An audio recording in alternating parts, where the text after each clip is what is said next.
What if I told you that one late night, Donald Trump was woken up by a mysterious phone call and a whisper that said, "We know the truth about Millfield. Don't let it come out." But here's the catch. Trump had no memory of Millfield at all, or so he thought. It was exactly 3 o'clock in the morning when Donald Trump's phone rang. The piercing sound shattered the silence of his bedroom like a knife. He glanced at the screen, a blocked number. For a moment, he thought about ignoring it, letting it ring out. But something deep inside whispered to him, "Pick it up." Slowly, he raised the phone to his ear. "Hello?" he said, his voice heavy with sleep. At first, there was nothing, just silence. Then a low, chilling voice whispered words that made his blood run cold. "We know the truth about what happened in Millfield. Don't let it come out." And before he could respond, the line went dead. Trump sat upright in bed, his heart racing. "Millfield?" He whispered the name to himself. "Millfield? What the hell is Millfield?" He searched his memory. Cities, towns, farms, rallies, places he had visited through the years. Nothing came up. No Millfield. At least, that's what he told himself. The next morning, he tried to brush it off.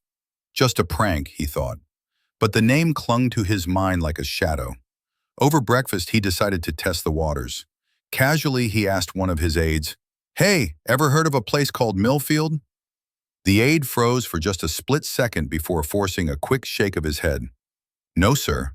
Doesn't ring a bell." But Trump noticed the hesitation. That tiny pause said more than 1,000 words. Someone knew something. Someone was hiding it. Later that day, Trump sat alone in his study. He pulled up maps, old records, and online searches. And finally, he found it. Millfield, a small farming town buried in the Midwest. Population? Barely 600 people. A single diner, a church, one motel. Nothing special.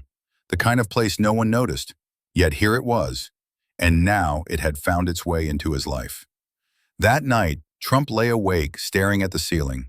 He told himself it was just a prank, but he couldn't forget the voice. Cold, sharp, certain.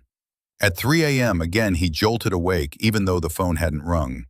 His chest tightened, his mind restless. It was as if his body remembered. He stared at the silent phone on his nightstand, half expecting it to buzz. But it didn't. The silence felt heavier than sound. The next day, he brought it up again with a different aide. This time pretending it was nothing serious. "Millfield, small town, Midwest. Ever been there?" he asked casually. This aide's reaction was even more telling. His voice dropped almost to a whisper. "Sir, it's not a place we talk about." Trump frowned. "Why not?" The aide shook his head nervously. "Just trust me, sir. Let it go." But Trump couldn't let it go. He couldn't focus. He kept replaying the call in his head. "We know the truth about what happened in Millfield. Don't let it come out."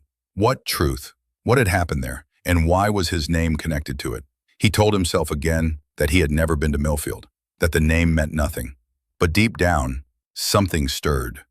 It was faint, like a memory trying to break through. A flash of farmland, a barn, a face he couldn't place. Then it vanished, leaving him unsettled. He rubbed his temples and whispered, "No, this is nothing. Just nothing." But even as the words left his lips, the silence in the room seemed to whisper back, "Millfield remembers." And in that moment, Trump knew with absolute certainty, this was only the beginning. The next morning, Trump tried to brush it off as nothing more than a prank. After all, people called him with strange things all the time. Fans, critics, pranksters, even conspiracy theorists. But this felt different.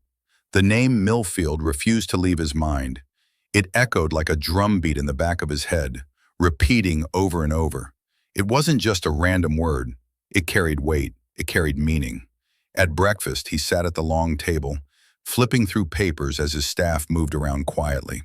The smell of fresh coffee and toast filled the air. But Trump wasn't hungry. He kept thinking about the call, the voice, the warning.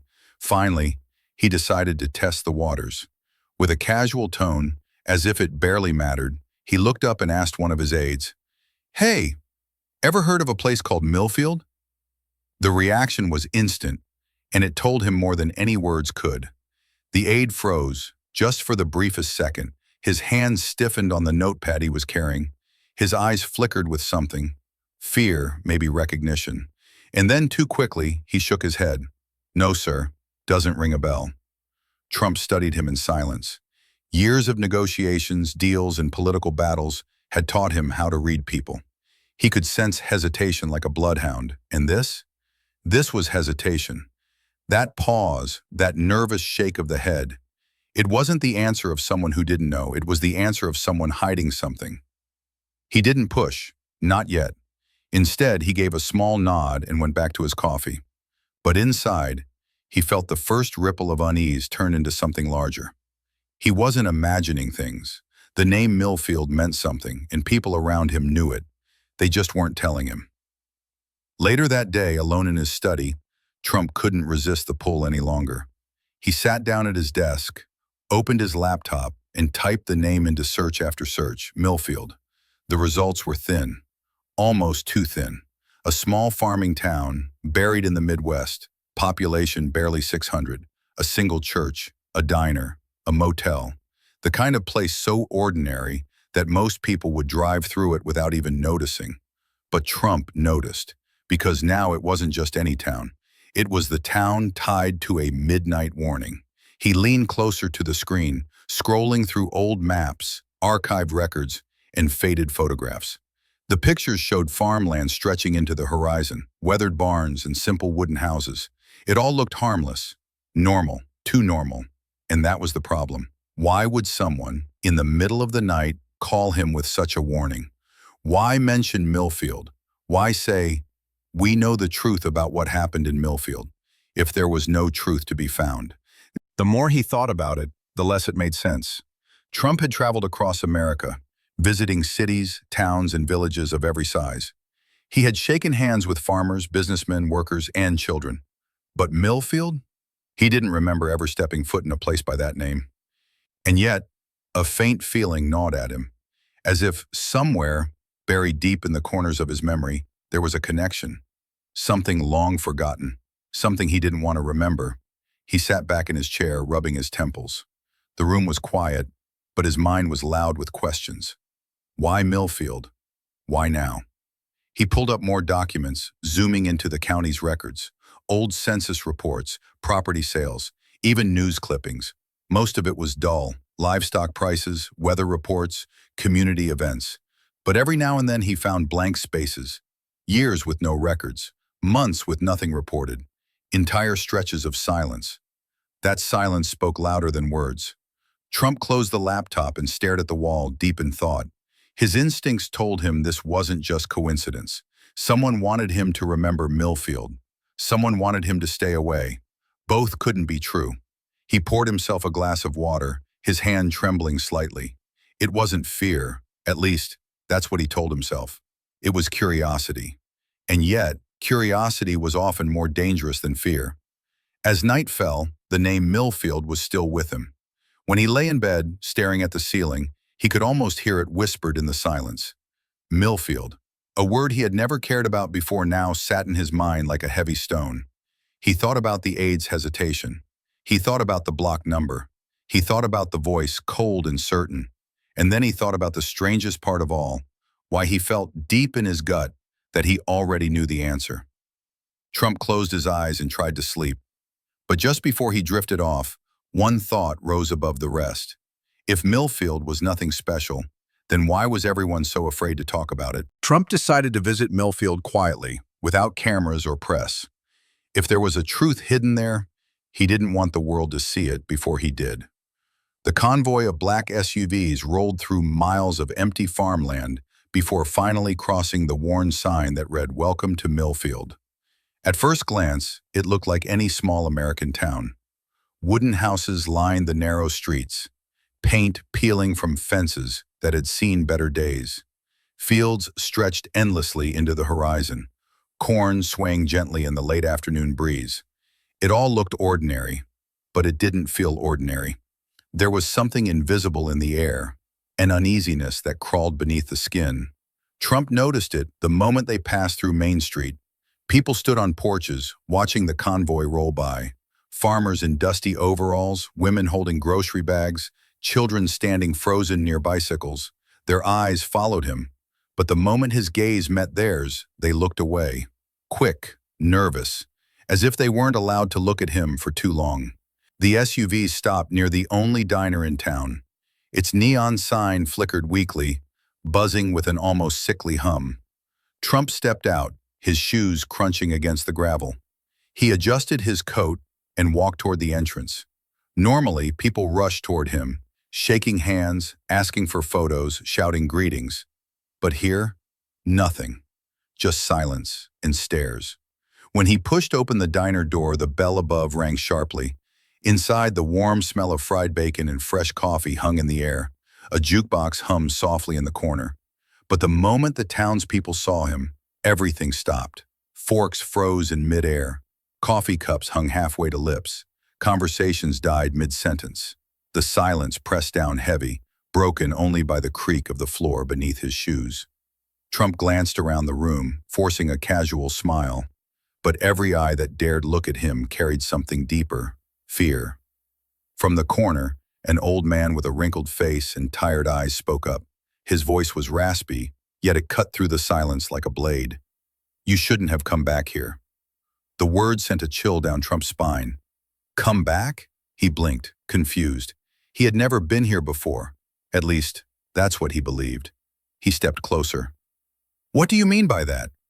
"I've never set foot in this place." The old man shook his head slowly, his eyes never leaving Trump's face. "Oh, but you have. Long ago." Millfield remembers. Before Trump could press further, the diner's owner rushed over. She was a middle-aged woman with dark circles under her eyes and an apron stained with grease. She forced a smile, though her lips trembled. "Coffee's on the house, Mr. Trump. Don't mind him. He's old and confused." She shot the old man a warning look, as if begging him to stay quiet. Trump didn't argue. He slid into a booth by the window. The woman poured him coffee, but he noticed her hands trembling so violently that drops spilled onto the table. He studied her face. She wouldn't meet his eyes. Something about Millfield terrified its own people. Trump lifted the steaming cup, pretending to sip, while his mind raced. What did the old man mean? Why had the townsfolk reacted like they'd seen a ghost? Why did everyone act as if he had been here before, when he had no memory of it? He glanced around the diner again. The people had returned to their meals, but none of them spoke. The clinking of forks and knives was absent. Even the jukebox had gone silent, as if the entire room was holding its breath. From the corner of his eye, Trump caught sight of a photograph hanging on the wall. It was a faded black and white picture of Millfield decades ago. Farmers, families, smiling faces gathered in front of the town's church. But what made his chest tighten was a shadowy figure standing in the back row. The image was blurry, but the figure's build, posture, even the tilt of the head, looked eerily like his own. Trump set the cup down, his hands stiff. He felt the air grow colder. The old man's words rang again in his ears. "You shouldn't have come back here." The diner's owner hurried over to take his cup away, her hands still trembling. Her voice was low, urgent. "Please, Mr. Trump, leave before it's too late." But Trump leaned back in his seat, his eyes narrowing. He wasn't leaving, not yet, because whatever secret Millfield was hiding, it was tied to him, and he intended to find out why. That night, Trump checked into the town's only motel. It was a squat two-story building with peeling paint and a flickering neon sign that read, "Vacancy." The place felt abandoned, even when the clerk handed him the key. The halls smelled faintly of mildew, and the carpet was worn thin from decades of footsteps. He chose not to think too much about it. All he needed was a bed, a few hours of rest, and maybe, if he was lucky, some clarity. But Millfield wasn't about to let him rest. Around midnight, a sound pulled him from sleep. At first, he thought it was part of a dream, a faint murmur drifting in and out, like voices carried on the wind. But as he opened his eyes, he realized it wasn't a dream at all. Someone was whispering outside his window. He sat up slowly, his pulse thumping in his ears. The whispers grew clearer, overlapping, almost chanting. He rose from the bed and pulled the curtains back with one swift motion. Beneath the pale glow of a single streetlight stood three shadowy figures. They didn't move, didn't speak. They only stared straight up at his room, their faces obscured by the darkness. Trump's breath caught in his throat. For a long moment, the world seemed frozen. Then, fueled by anger, or maybe fear, he rushed downstairs, threw open the motel door, and charged outside. The street was empty. The light buzzed overhead, casting lonely shadows on the cracked pavement. But the figures were gone. Not a footstep, not a trace. It was as if they had never been there. Unease knotted in his stomach as he walked back to his room. But when he pushed the door open, something immediately caught his eye. A small envelope lay on the carpet, pushed halfway under the door. He bent down, picked it up, and tore it open with stiff fingers. Inside was a yellowed newspaper clipping, its edges brittle with age. He held it up to the light. The headline screamed in bold block letters, "Millfield tragedy, child disappears, no answers." Trump frowned, scanning the article. It was dated decades ago. According to the story, a young girl named Emily Miller had vanished one summer evening from her family's farm. A search was launched, but the town had turned up nothing. No suspects, no leads, no closure, just a hole in the lives of the Miller family and a shadow that lingered over Millfield for years. Trump's brow furrowed as he whispered the name under his breath. Emily Miller. Why would someone leave this at his door? What did this girl's disappearance have to do with him? And then he saw it. At the bottom of the article was a grainy black and white photograph. It showed a group of men in suits shaking hands in front of the Miller farm. The image was blurry, worn from time, but one face stood out immediately. Trump's. His heart nearly stopped. He staggered back, the clipping trembling in his hands. He leaned closer, forcing himself to look again, hoping his eyes were tricking him. But no, there it was. A younger Donald Trump, unmistakable, standing among the men, his hand extended in a firm shake. It didn't make sense. He had no memory of ever being in Millfield, no memory of meeting anyone named Miller. And yet here was evidence, printed in black and white, that he had been there. The clipping slipped from his fingers and drifted to the floor. He sat heavily on the edge of the bed, running a hand through his hair, his mind racing. Questions crashed into each other like waves in a storm. Why would someone deliver this to him now? What was the connection between Emily Miller's disappearance and his presence in that photo? And most importantly, what else had he forgotten? The whispers from outside still echoed faintly in his head, though the night was now silent. He glanced at the door, half expecting another envelope to slide beneath it. The walls of the motel felt like they were closing in, pressing him to confront something he wasn't ready to face. He stood and paced the room, his eyes darting to the shadows in the corners, as if the truth might be hiding there. His reflection in the cracked mirror caught his attention. He studied his own face, older now, but undeniably the same as the one in the photograph. The silence was unbearable. He picked up the clipping again, reading the lines over and over. Emily Miller, disappearance, no answers, his face in the photo. And then another thought struck him, a darker one. If someone had gone to the trouble of slipping this beneath his door, then others knew. Others wanted him to remember, or perhaps confess. Maybe the voice on the phone hadn't been a threat. Maybe it had been a warning. The air felt colder suddenly. He dropped the clipping onto the nightstand and pulled the curtains tight, though he couldn't shake the feeling that someone was still watching from the street below. As he lay back in bed, his eyes wide open in the darkness, one thought refused to leave his mind. Millfield wasn't finished with him. Not yet. The next morning, Trump drove out of town, following the cracked country road that led to the Miller farm, the very place he had seen in the yellowed newspaper photo. The further he drove, the quieter the world became. The birds that had sung in the early dawn were gone now, replaced by an eerie stillness. Even the wind seemed to hold its breath. When he finally pulled up, his stomach turned. The farm looked like it had been abandoned for decades. The wooden fences sagged with rot, the barn doors hung crooked on rusted hinges, and the fields, once green and alive, were nothing but a sea of weeds. The farmhouse itself leaned slightly, its windows broken, curtains fluttering like torn flags in the morning breeze. Trump stepped out of the car cautiously. Gravel crunched beneath his shoes, the sound unnaturally loud in the silence. Every step felt heavier than the last, as though the ground itself was warning him not to go further. He pushed open the barn door. It groaned in protest, echoing through the hollow structure. Dust danced in the thin beams of sunlight cutting through the cracks in the walls. And then he saw them. Symbols. The wooden beams were scarred with strange markings. Circles overlapping with triangles. Numbers etched into the planks.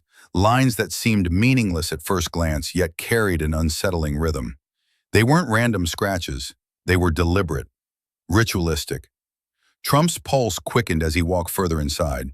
At the very center of the barn floor, scratched deep into the packed dirt, was a single word. Emily. He froze. The letters were jagged, carved with desperation, as if someone had gouged them into the ground with shaking hands. A name he couldn't escape, a name that now followed him everywhere. Just then, the sharp buzz of his phone shattered the silence. The sound made him flinch. He pulled it from his pocket, his hand trembling. The screen glowed with two words that filled him with dread. Blocked number. He hesitated. Every instinct screamed to let it ring, to ignore it. But something stronger, a pull he couldn't explain, forced his thumb to swipe. He pressed the phone to his ear. The same low voice whispered, slow and deliberate. "We warned you, Mr. Trump. Millfield remembers. And soon, so will you." The line went dead. Trump lowered the phone, his grip tightening around it as though he could strangle the truth from the device itself. A chill swept through the barn then, colder than any natural wind. It slithered across his skin, raising every hair on his arms. The air grew heavy, thick, as if the walls themselves were watching him. He turned in a slow circle, scanning the empty barn. But he wasn't alone. He could feel it. A presence lingered in the shadows, unseen yet undeniable. Every creak of the wood, every rustle of hay sounded like footsteps just behind him. Trump realized something he hadn't wanted to admit. This wasn't only about a missing child. This wasn't just about an old tragedy hidden in Millfield's history. No, this was about him. About a past he didn't remember, but one that was tied in some dark way to this place. And Millfield would do anything to keep that past buried. He backed out of the barn, his eyes darting to every corner, expecting movement. The moment he stepped outside, the wind picked up sharply.